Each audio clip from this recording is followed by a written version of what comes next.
up America. Half of you should know me, right? Other half are replicas.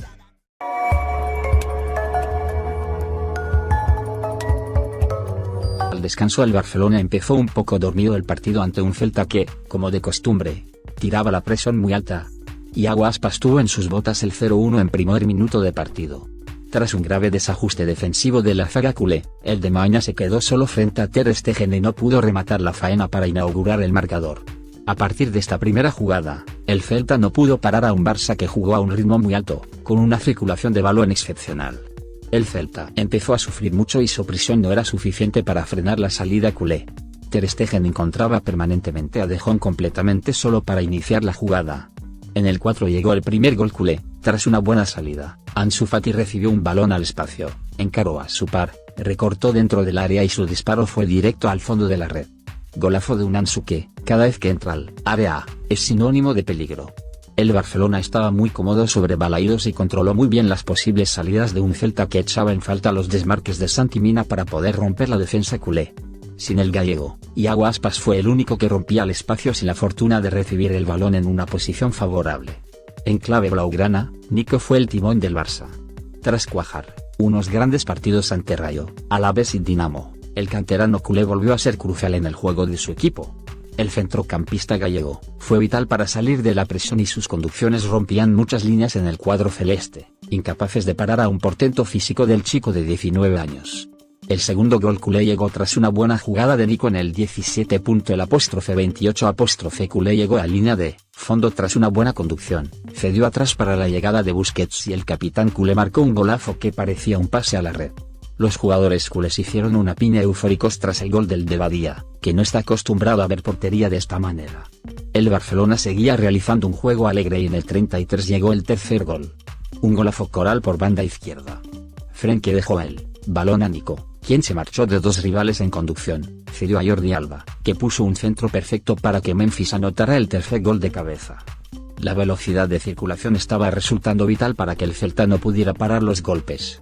La mala noticia culé llegó en el minuto 43 como cuando Ansu Fati, tras realizar un desmarque, notó un pinchazo y se quedó tendido en el césped. 10. Le pidió inmediatamente la entrada de las asistencias y se marchó llorando a los vestuarios.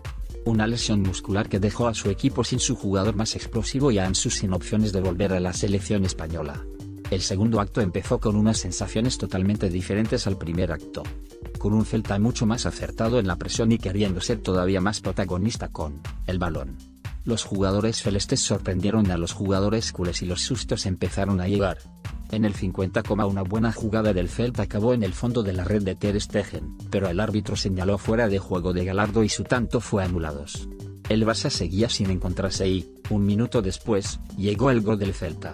Recibió el balón Galán tras una buena jugada de su equipo, encaró a Mingueza y sacó un fuerte zurdazo que Ter Stegen no pudo repeler. El balón lo salvó la zaga culé sobre la línea, y el rechace lo aprovechó Iago Aspas para recortar diferencias en el luminoso. 1-3 y el Barça era un mar de dudas.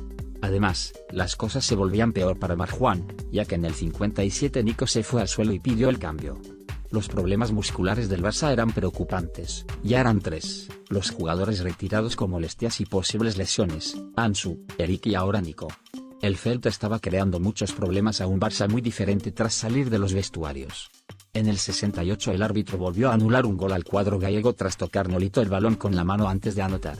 Lenglet volvió a dejar muchas dudas ante un Iago Aspas que estaba inspirado.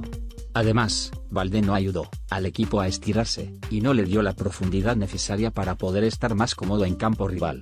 En el 73 llegó el segundo gol celeste. Nolito encontró la recompensa a su persistencia y aprovechó un buen centro para recortar más la diferencia en el marcador.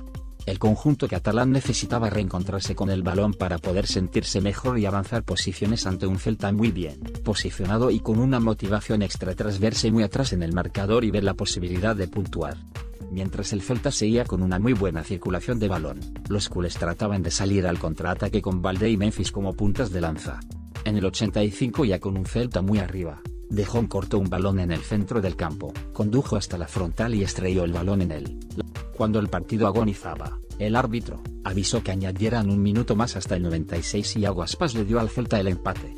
Ante un Barça completamente defensivo, un centro lateral lo recogió Galán, le cedió a Iago y, con una tremenda rosca, le dio un punto a su equipo. ¡Oh! ¡Del Celta! ¡Del Celta! ¡Del Celta! ¡Épico final! Estaba al caer, estaba madurando.